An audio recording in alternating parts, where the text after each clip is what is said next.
घटना चक्र आई दृष्टि का हम लोग साइंस एंड टेक डिस्कस कर रहे हैं। इससे पहले हम लोग नेशनल, इंटरनेशनल और इकोनॉमी डिस्कस कर चुके हैं। साइंस एंड टेक में हमारा सेकेंड वीडियो है, तो चलिए शुरू करते हैं। इससे पहले अगर आपको कोई भी डाउट हो ना तो इस नंबर पे मैसेज करना। हमारा कई सारा कोर्स चल रहा है, ये भी ज्वाइन करने के लिए इस नंबर पे मैसेज कर सकते हैं। कोई भी क्वेरी हो तो यहाँ पे मैसेज करना। पहला करंट अफेयर्स है, first commercial launch for LMV3। हमें पता है PSLV GSLV का नाम तो आपने सुना होगा। ये सब क्या है, एक लॉन्च व्हीकल है, मतलब सैटेलाइट हमारा लॉन्च करना होता है तो इसी के थ्रू लॉन्च करते हैं। तो GSLV का फुल फॉर्म है जियो सिंक्रोनस लॉन्च व्हीकल। इसमें मार्क 3 है, मतलब ये अलग अलग बार छोड़ा जाता है ना, तो अलग का अलग अलग नाम होता है, बस इतना ध्यान रखिए। और एक और चीज़, क्या ये यहाँ पे लिखा हुआ फर्स्ट कॉमर्शियल लॉन्च, तो क्या GSLV मार्क 3 का पहला लॉन्च है ये? नहीं, पहला कॉमर्शियल लॉन्च है कि पहली बार हम किसी दूसरे कंपनी का, पहले हमने अपना जो भी, जैसे आपको पता है चंद्रयान 2 इसी से भेजा गया था।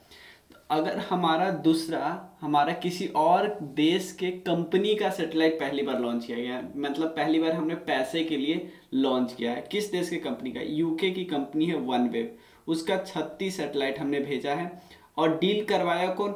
NSIL। NSIL कौन है? एक पब्लिक सेक्टर एंटरप्राइजेज है और एक गवर्नमेंट ऑफ इंडिया के अंदर आता है, और एक कमर्शियल आर्म है इसरो का। ध्यान देना, इसरो का कमर्शियल आर्म है। ये पहला मिशन है NSIL और LMV3। LMV3 इसी का नाम है, लॉन्च व्हीकल मार्क 3, जियो सिंक्रोनस लॉन्च व्हीकल है। इतना याद रखना। इसरो का ये क्या है? कमर्शियल आर्म है। LMV3 की बात करते हैं, ये लॉन्च करता है 4000 किलोग्राम सेटेलाइट GTO में, यानी जियो सिंक्रोनस सेटेलाइट में, क्योंकि ये ऊंचाई होता है लगभग 3600 किलोमीटर। और अगर लोअर ऑर्बिट में भेजना है, यानी नीचे ही भेजना है, तो और ज़्यादा भारी भेज सकता है। ये 3 स्टेज लॉन्च व्हीकल है। PSLV कौन सा लॉन्च व्हीकल है? 4 स्टेज होता है, और GSLV 3। नेक्स्ट है कुआउफू। कुआउफू 1, ये चाइना का पहला स्पेस बेस्ड सोलर टेलीस्कोप है। ध्यान देना, स्पेस बेस्ड सोलर टेलीस्कोप है। इसको हम क्या बोलते हैं? Advance space based solar observatory. नाम है कुआउफू। एक जाइंट है, मतलब चाइना माइथोलॉजी में एक जाइंट है जो सन को चेज करता है, उसी के नाम पे पड़ा है, बस इतना ध्यान रखिएगा। उसके अलावा ये क्या क्या स्टडी करेगा? ये पहला सोलर टेलीस्कोप है, ध्यान देना, दुनिया का पहला सोलर स्कोप है जो सोलर फ्लेयर्स को और कोरोनल मास इंजेक्शन दोनों को स्टडी करता है। पहले क्या होता था, एक सेटेलाइट इसको स्टडी, टेलीस्कोप इसको स्टडी करता था, एक इसको करता था, मतलब एक इसको एक इसको, लेकिन ये दोनों को स्टडी करेगा। पहला इसलिए दुनिया का पहला है। और ये चाइना का फुल फ्लेज है सेटेलाइट जो कि डेडिकेट कर रहा है सन को रिसर्च करने के लिए। आपको पता है ना, हमारा आदित्य L1 है, ये प्रोपोज्ड है, ध्यान देना, प्रोपोज्ड है, अभी ऐसा नहीं कोई डाल दिया गया है। और ये कहाँ पे डलाया जाएगा? लैग्रेंज पॉइंट L1 में। उसके बाद ये क्वेश्चन भी BPSC में पूछा हुआ था, टेस्ला का एक ह्यूमनॉइड रोबोट, क्या नाम है उसका? ऑप्टिमस, ये नाम पूछा था। ठीक है ना, ये एक अभी प्रोटोटाइप बनाया गया, याद रखिए। Robot resembling of human body, human body के शेप में होगा और ह्यूमन एक्शन को मिमिक करेगा, सब कुछ ये ध्यान रखना। ह्यूमनॉइड रोबोट इन इंडिया में एक है मानव, ये 3D प्रिंटेड ह्यूमनॉइड रोबोट है जो कि IIT मुंबई के टेक फेस्ट में अनवील किया गया था। एक है ईरा और एक है मित्रा। ईरा HDFC बैंक लिमिटेड ने वेलकम डेस्क के सामने रखा है। उसके बाद मित्रा क्या है? ये एक कस्टमर सर्विस रोबोट है जिसको बेंगलोर बेस्ड इन्वेंट्रो रोबोटिक्स ने बनाया है, ध्यान रखिएगा। इसी ने इवांका ट्रंप को और प्राइम मिनिस्टर नरेंद्र मोदी जी को GES 2017 समिट में क्या किया था? वेलकम किया था। मित्रा इसलिए फेमस हो गई थी काफ़ी। INS अरिहंत इसने कैरी किया है successful launch of submarine launch ballistic missile. ध्यान देना, बैलिस्टिक मिसाइल को हमने कहाँ से लॉन्च किया? सबमरीन से लॉन्च किया है। इस तरह लॉन्च होता है ना, एक होता है क्रूज मिसाइल और एक होता है बैलिस्टिक मिसाइल। तो ये कहाँ से हमने? सबमरीन से लॉन्च किया। कहाँ से? INS अरिहंत से। ठीक है, ठीक है। और ये INS अरिहंत 2016 में कमीशन किया गया था और इसी ने कंप्लीट किया हमारा न्यूक्लियर ट्रायड कैपेबिलिटी के। इससे पहले हम आसमान से और ज़मीन से न्यूक्लियर बम को छोड़ सकते थे, इसके साथ हम पानी से भी छोड़ने लगे। नेक्स्ट है, मिनिस्ट्री ऑफ हेल्थ ने लॉन्च किया है टेली, नाम से पता चलता है, टेली मनास इनिशिएटिव, टेली मनास इनिशिएटिव।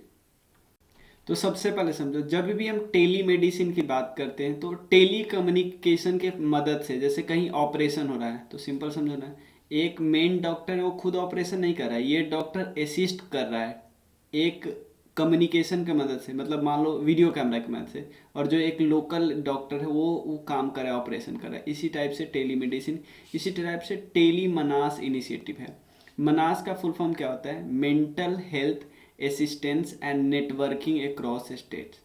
और किस दिन इसको लॉन्च किया गया? वर्ल्ड मेंटल हेल्थ के दिन पे लॉन्च किया गया। वर्चुअली लॉन्च किन्होंने किया? थावर चंद गहलोत, जो कि ऑनरेबल गवर्नर है कर्नाटक के। इसको लॉन्च कहाँ पे हुआ? National institute of mental health and neuro science, NIMHANS, national institute of mental health and neuro science. देखो सिंपल समझो ना, जहाँ पे मेंटल हेल्थ का प्रॉब्लम है लेकिन अभी तक वहाँ पे डॉक्टर नहीं पहुँच पाए, खासकर Tier 2 और Tier 3 सिटी में, क्योंकि उतना अवेयरनेस नहीं है ना, वहाँ पे अवेयरनेस पहुँचाना, वहाँ पे पहुँचना। और टेली मनास जो इनिशिएटिव है ना, इसका नोडल सेंटर कौन है? निमहांस। और उसके अलावा टेक्निकल सपोर्ट कौन प्रोवाइड करता है? IIIT बेंगलुरु, और उसका NHRSC यानी national health system resource centre, ये दोनों टेक्निकल सपोर्ट पहुंचाते हैं। नेक्स्ट टॉपिक क्या है? For ever chemicals. For ever chemicals, for ever chemical simple मतलब है इसका कि ऐसे केमिकल होंगे जो फॉर एवर आएंगे इन्वायरमेंट में, उसके बाद रह ही जाएंगे। तो परसिस्टेंट ऑर्गेनिक, पहले इसका मतलब समझते हैं। परसिस्टेंट ऑर्गेनिक पॉल्यूटेंट का मतलब क्या होता है?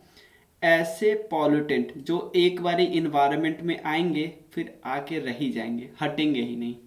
तो इसके लिए ही, इसी को ख़त्म करने के लिए स्टॉकहोम कन्वेंशन साइन किया गया था स्टॉकहोम में, याद है आपको?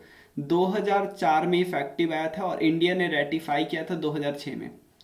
अब एक रिपोर्ट आया है, साइंटिस्ट ने एक रिपोर्ट निकाला है, जिस रिपोर्ट में बताया गया कि बहुत जब बारिश जब होता है ना, बारिश में पता है क्या मिला है? PFA मिला है। PFA का मतलब क्या होता है? पर एंड पॉलीफ्लोरो अल्काइल सब्सटेंस। अब क्वेश्चन उठता है, ये सब्सटेंस कहाँ से आते हैं? अगर कोई ऐसे बर्तन बनाया जा रहा है जो नॉन स्टिक कुकवेयर होते हैं, या ऐसे कपड़े जो वाटर रेसिस्टेंस होते हैं, या स्टेन रेसिस्टेंस फैब्रिक होते हैं, या कॉस्मेटिक्स, या कोई और प्रोडक्ट बनाया जाता है, इन प्रोडक्ट को बनाने में ये रिलीज होते हैं। और एक बार रिलीज हो गए तो ये ज़मीन पे भी आ सकते हैं, वाटर में भी आ सकते हैं, एयर में भी आ सकते हैं। एयर में आएंगे तो रेन वाटर में पहुंचेंगे, ज़मीन पे आने के बाद रेन वाटर में मिल जाएंगे। तो इसीलिए हम बोलते हैं ना, फॉर एवर केमिकल्स इनको बोलते हैं। भाई आ गया मतलब आ गया, अब जाएंगा नहीं। इसरो का एक लॉन्च व्हीकल, जिस तरह GSLV है, PSLV है, ये तो चलो थोड़ा और ऊपर के और भारी चीज़ को छोड़ने के लिए यूज होता है, लेकिन उससे भी छोटा अगर छोड़ना हो उसके लिए SSLV होता है, जिसका फुल फॉर्म है स्मॉल सैटेलाइट लॉन्च व्हीकल। तो इस बारी क्या किया गया है? इसका वेरिएंट है D1, इसका वेरिएंट होगा। तो इसमें 2 सैटेलाइट लॉन्च किया गया है। एक है EOS-02, ये क्या है? एक experimental optical remote sensing satellite है, सिंपल याद रखना।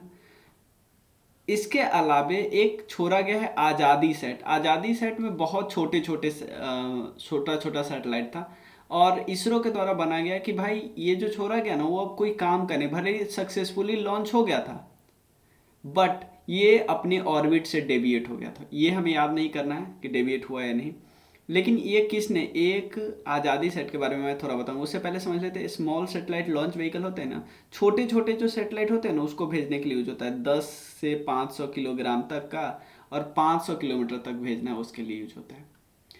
उसके अलावा आज़ादी सेट के बारे में बताया जाता है कि 8U क्यूबसेट वेटिंग है 8-8 kg का, और 75 डिफरेंट पेलोड था इसमें।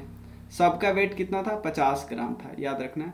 और ये फर्मो एक्सपेरिमेंट करने के लिए और स्टूडेंट का जो टीम था ना, स्पोर्ट किड्स इंडिया, इनके द्वारा ये पेलोड इंटीग्रेट किया गया था।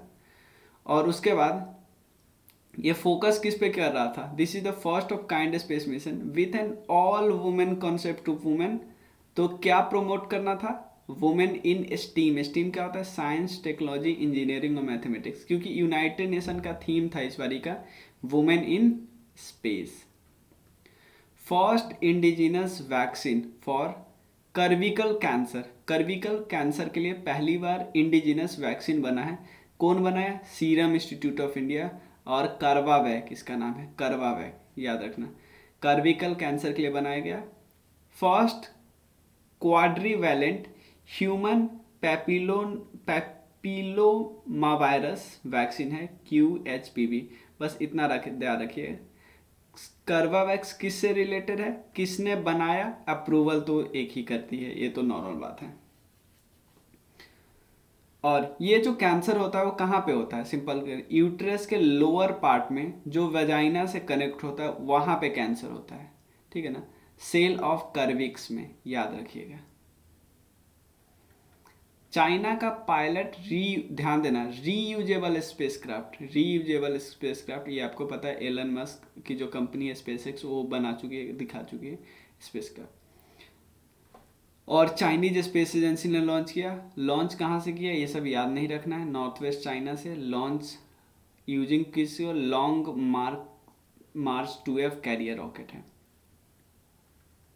National automated fingerprint identification system, ध्यान देना, national automated fingerprint identification system की बात करते हैं। किसने लॉन्च किया, अभी इनागोरेट किया, यूनियन होम मिनिस्टर ने, याद रखना, यूनियन होम मिनिस्टर ने। और डेवलप किसने किया, NCRB ने डेवलप किया।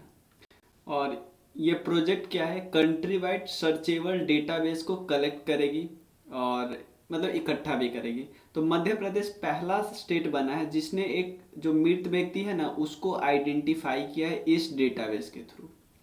ये क्या करता, क्या है, क्या फिंगरप्रिंट को रखता है, नहीं, हर एक फिंगरप्रिंट को एक 10 डिजिट का नंबर देता है। जिस तरह आपको पता ना, हर आपके डेटा को 12 डिजिट का नंबर दिया जाता है ना UIDAI आधार में, उसी तरह के दिया जाता है। और इसको यूज किया जाएगा जिंदगी भर, कोई अरेस्टेड पर्सन हुआ उसको।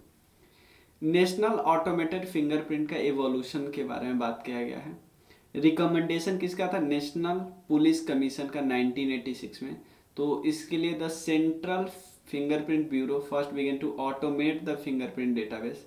और पहली बार कब हुआ था, सेटअप हुआ था 1992 में ये particular system. 7th regional committee session of WHO south east Asia, ध्यान देना, WHO का, वर्ल्ड हेल्थ ऑर्गेनाइजेशन का साउथ ईस्ट एशिया जो कमिटी है उसका रीजनल सेशन हुआ 75वां, ये बात ध्यान रखिएगा। कहाँ पे हुआ, याद रखना, भूटान में। और इस बार लोग क्या बात कर रहे थे, जो कमिटी में बैठे लोग बात कर रहे थे कि ऐसा कोई काम किया जाए, ऐसा रोड मैप तैयार किया जाए ताकि प्रिवेंट कर सके और कंट्रोल कर सके नॉन कम्युनिकेबल डिजीज को। कम्युनिकेबल डिजीज पे बहुत हमने काम कर लिया, नॉन कम्युनिकेबल डिजीज पे काम करना, like heart disease, strokes, cancer, diabetes, chronic lung cancer, ये सब। और पूरी दुनिया में जितनी मौतें होती है ना उसका 70% मौत तो नॉन कम्युनिकेबल डिजीज से होती है। उसके बाद इनिशिएटिव, कुछ गवर्नमेंट ऑफ इंडिया का इनिशिएटिव है। पहला, department of health and family welfare state को और यूटी मतलब यूनियन टेरिटरी को सपोर्ट प्रोवाइड करती, इवन पैसे से और टेक्निकल सपोर्ट प्रोवाइड करती है ताकि स्टेट या यूटी अपना प्रोग्राम चला सके, ताकि कैंसर को प्रिवेंट किया जा सके, डायबिटीज को, कार्डियोवैस्कुलर डिजीज को और स्ट्रोक्स को, ठीक है ना। इन 4-5 जो डिजीज है जो कि नॉन कम्युनिकेबल डिजीज है उसको। तो सरकार का कदम भी आपने देख लिया। अभी WHO का साउथ ईस्ट वाला जो मीटिंग हुआ, जिसका मीटिंग हुआ भूटान में, वो भी डिस्कस के लिए। एक टोमेटो फ्लू आया है, आउटब्रेक हुआ इंडिया में मई 2022 में, केरला में के कोलन डिस्ट्रिक्ट में पहली बार ऑब्जर्व किया गया। और एक जो 9 साल से कम के बच्चों में देखा गया है। सिम्टम्स क्या है, रेड कलर और पेनफुल ब्लिस्टर्स हो जाता है स्किन पे, इस तरह से देख लो, इस तरह से बच्चों में हो जाता है। चलिए, उसके बाद क्या है, कॉज एंड डिजीज। इनफैक्ट जो सैंपल टेस्ट किया गया था यूके में, और उसने बताया कि एक वायरस है जिसका नाम है कॉक्स सकाई A60, उसके द्वारा होता है, और इससे हैंड में, फूड में, माउथ में डिजीज हो जाती है। ये बात याद रखिएगा। और ये स्प्रेड होता कैसे है?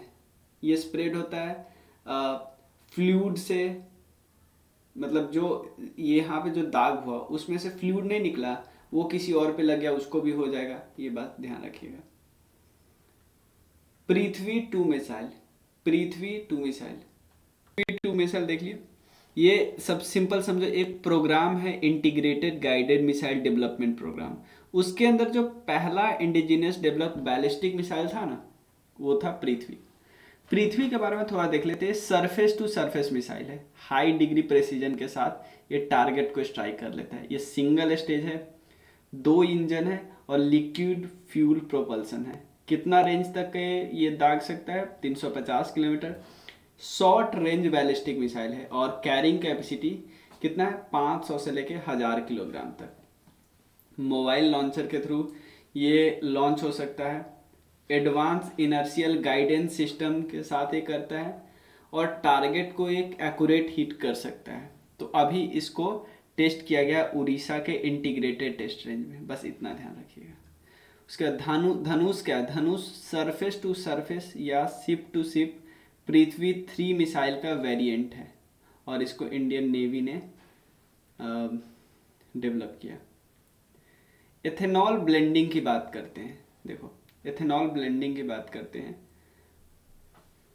सबसे पहले थोड़ा बेसिक डिस्कस कर लेते हैं। लॉन्च किया था 2003 में ministry of petroleum and natural gas ने, और 2025 तक टारगेट है कि 20% एथेनॉल ब्लेंडिंग होने चाहिए पेट्रोल में। E20 मिशन है। और अभी जो पहले का टारगेट था वो ऑलरेडी कवर हो चुका है, पूरा हो चुका है, जो 10% इथेनॉल ब्लेंडिंग का वो। और E20 का रोल्ड आउट कब से कब तक हो? अप्रैल 2023 से अप्रैल 2025 तक, ठीक है ना। क्योंकि हम चाहते हैं कि यार पेट्रोल डीजल नहीं यूज हो, सिर्फ इन्वायरमेंटल फ्रेंडली फ्यूल यूज हो। उसके बाद हुआ क्या है? अचीव कर लिया 10% वाला तो जून 2022 में ही, जो कि टारगेट था नवंबर 2022, और इसको अचीव कर लिया जून 2022 में ही। एथेनॉल ब्लेंडिंग होता है, ये पता है। उसके बाद इसको हम क्वासी रिन्यूएबल एनर्जी भी बोलते हैं, क्वासी रिन्यूएबल एनर्जी। और जो नेशनल बायोफ्यूल पॉलिसी 2009 में था, वो तो 5% एथेनॉल मैंडेटरी 5% किया था। लेकिन अब हम देखो, हम अपने टारगेट को कैसे कैसे बढ़ा रहे हैं। फ्यूल इथेनॉल प्रोडक्शन सबसे ज़्यादा USA में होता है, फिर ब्राज़ील में, यूरोपियन यूनियन में, फिर चाइना में, फिर इंडिया में। चलिए, इंडिया को फर्स्ट लिक्विड मिरर टेलीस्कोप, दुनिया का पहला फर्स्ट लिक्विड मिरर टेलीस्कोप ये ऑपरेशनल हो गया है। इंडिया पहला है। और ये बन कहाँ पे रहा है वो पर देखा तो, international liquid mirror telescope has been set up at Devasthal observatory campus, जिसको किसका है वो? Aryabhatta research institute of observational science, जो कि उत्तराखंड में। सिंपल समझो ना, दुनिया का पहला लिक्विड मिरर टेलीस्कोप कहाँ पे सेटअप किया गया है? उत्तराखंड में। कौन से इंस्टीट्यूट के द्वारा? Research institute of observational science, याद रखिएगा। और लिक्विड मिरर टेलीस्कोप क्या है? एक टेलीस्कोप विथ मिरर जो कि बना है रिफ्लेक्टिव लिक्विड से, याद रखिएगा। सबसे कॉमन लिक्विड इसमें यूज हुआ है मरकरी, लेकिन इसके अलावा अदर लिक्विड भी यूज हुआ है। और टेक्नोलॉजी बिहाइंड ये है कि इसके पीछे जो टेक्नोलॉजी है लिक्विड मिरर टेलीस्कोप है, ठीक है। उसके अलावा कई सारे कंपनी देशों ने मिलकर बनाए, इंडिया, बेल्जियम, कनाडा, पोलैंड और उज्बेकिस्तान। इतना पैसा खर्चा किया है, जो कि ज्वाइंटली प्रोवाइड किया गया कनाडा और बेल्जियम के द्वारा। ऑपरेशन और मेंटेनेंस कौन कर रहा है? इंडिया। मेंटेनेंस कहाँ पे है? टाइमलाइन भी हो गया। मिरर डायमीटर है 4 मीटर। डिफरेंस क्या है कन्वेंशनल और लिक्विड मिरर टेलीस्कोप? ऐसे डिफरेंस यूपीएससी में पूछ लेते हैं। जो LMT होता है, लिक्विड वाला जो होता है, वो क्या है? वो स्टेशनरी होता है, रुका होता है। लेकिन जो ये कन्वेंशनल टेलीस्कोप होता है वो मूव करता रहता है, याद रखिएगा। LMT will survey and capture any and all possible celestial bodies such as star, galaxy, ये सबको स्टडी करता है। बट कन्वेंशनल टेलीस्कोप होता है ना, एक पर्टिकुलर टाइम में एक पर्टिकुलर पीस ऑफ स्काई को स्टडी करता है, लेकिन ये मतलब इसका सर्वे का साइज ज़्यादा हो गया, इसका कम। ये क्या है, रुका रहता है, ये क्या करता है, मूव करता रहता है। LMT comprise mirror with reflexive liquid, जो कि कौन यूज हुआ, mercury. On the other hand conventional telescope में highly polished glass mirror use हो रहा है। तो डिफरेंस आपसे पूछेगा 2-3 पॉइंट पे, आप आराम से, यूपीएससी बहुत ज़्यादा चांस है पूछ दे, ऐसे क्वेश्चन पूछते हैं। फर्स्ट ट्रायल फ्लाइट यूजिंग गगन सैटेलाइट टेक्नोलॉजी, सबसे पहले किसने बनाया, AAI और इसरो ने ज्वाइंटली बनाया। ये नेविगेशन सर्विस ओवर इंडियन है, फ्लाइट इंफॉर्मेशन रीजन, और पहली बार 2015 में लॉन्च हुआ है, लेकिन ये सिविल एविएशन पर्पस के लिए ही यूज हो रहा है पहले, मतलब नहीं हो रहा है। फुल नेम क्या है, GPS एडेड जियो इन ऑगमेंटेड नेविगेशन, ये सैटेलाइट नेविगेशन सिस्टम है। गगन हमने सुना है ना, गगन, तो इसके बारे में थोड़ा डिस्कस कर लेते हैं। देखो, और कौन सा एयरलाइन है एशिया का जो पहली बार अपने देश में बनाया गया नेविगेशन सिस्टम का यूज कर रहा है अपने फ्लाइट को करने के लिए। Indigo become the first airline in Asia that use indigenously develop satellite based navigation system, जिसका नाम है गगन। इंडिया बना पहला कंट्री एशिया पैसिफिक में जो ये लैंडमार्क अचीव किया है। ठीक है, चलो next question, next current affairs है air independent propulsion system. Air independent propulsion system अभी हुआ क्या है, air independent propulsion system, French company जो कि नेवल ग्रुप है ना, वो जो इंडिया का एक प्रोजेक्ट है ना P75I प्रोजेक्ट, उसमें पार्टिसिपेट करने से मना कर दिया। मेन ये है कि इंडिया टेक्नोलॉजी ट्रांसफ़र की बात करती है, इंडिया साथ में काम करने को बात करती है, लेकिन ये लोग मतलब बहुत सारी कंपनी नहीं चाहता रहती है कि अपना टेक्नोलॉजी ट्रांसफ़र के ऐसे वैसे। जो एक प्रोजेक्ट है ना P75I, इसको पहली बार अप्रूवल मिला था 2007 में। क्या था कि 6 कन्वेंशनल डीजल इलेक्ट्रिक सबमरीन को इंडियन नेवी के लिए तैयार करना, ठीक है ना। प्रोजेक्ट 75 है, क्लास सबमरीन है, और इसका पैसा इतना था, ये सब याद नहीं रखना है। इसमें कई सारी कैपेबिलिटी थी, air independent propulsion system, special operation forces, anti sea warfare, anti submarine warfare और एंटी सरफेस वॉरफेयर। ठीक है, नेक्स्ट है परम पोरुल सुपर कंप्यूटर। परम पोरुल सुपर कंप्यूटर कहाँ पे इनाग्रेट किया है, NIT त्रिचिरापल्ली, जो कि तमिलनाडु में है। नेशनल सुपर कंप्यूटर मिशन है ना, उसके सेकेंड फेज में इसको एस्टैब्लिश किया गया, और सॉफ्टवेयर स्टैक किसके द्वारा डेवलप किया गया, CDAC के द्वारा। CDAC के द्वारा, ये बात याद रखिएगा, centre for development in advance computing. अब हुआ क्या है, डेडिकेटेड टू द नेशन अंडर नेशनल सुपर कंप्यूटिंग मिशन, और एक ज्वाइंट इनिशिएटिव किसका है, national super computer school MIT और DST का, मतलब ministry of electronics and information technology और डिपार्टमेंट ऑफ साइंस टेक्नोलॉजी। याद रखना, एक MOU साइन किया हुआ है NIT के साथ और CDAC के साथ। INS बागसीर की बात करते हैं, INS बागसीर, ये क्या है, फ्रेंच स्कॉर्पियन यानी कलवारी क्लास सबमरीन है, और लॉन्च कहाँ पे हुआ, मेजागो डॉक लिमिटेड मुंबई में। किसके द्वारा लॉन्च किया गया, डिफेंस सेक्रेटरी है ना, वीना अजय कुमार और Ajay Kumar union defence secretary है। और इसका नाम कहाँ से आया, सैंड फिश से आया है, एक डीप सी प्रेडेटर है इंडियन ओशन का, याद रखेगा। 5 और सबमरीन जो कि प्रोजेक्ट 75 अभी नहीं डिस्कस किया, 6 टोटल 6 करना, तो उसमें से 5 ये वाला है, INS Kalvari, INS खानदारी, INS Vagir, Karanj और वेला, और ये लास्ट था क्या था, कलवरी, कलवरी। ठीक है, उसके अलावा यहाँ पे थोड़ा डिस्कस कर लेते हैं। One of the 2 lines of submarine, ये पहला इसके थ्रू हो रहा है, तो ये 6वां सबमरीन आ गया है INS वागसीर।